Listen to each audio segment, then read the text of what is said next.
মামা নবী সাহেব করে বলে শয়তানে বলে ধোকা দিয়ে পারবে না আদম আলাইহিস সালাম আবার যে গন্ধম খেলো। আচ্ছা ঠিকই কইছো। তুমি ঠিকই কইছো, নবী করে শয়তানে ধোকা দিয়ে পারবে না।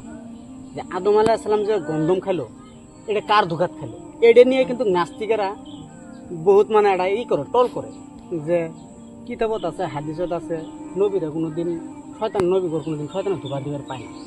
তা আদম আলাইহিস সালাম যে গন্ধম খেলো, এটা নিয়ে কিন্তু নাস্তিকেরা টল করে।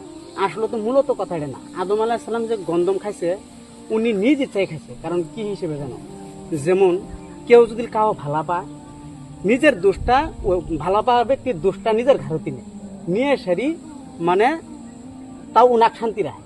তো উনি আল্লাহর এরকম প্রেমিক হয়েছিল, আল্লাহ আদম সন্তান বানাবো, ওইখানে নিজে গন্ধম খায় নিজের দোষটা নিজেই ঘাড়ে দিয়েছে। আসলে তো মূলত উনি শয়তানের ধোকা খায়নি, আল্লাহ খুশি করার জন্য খাইছে।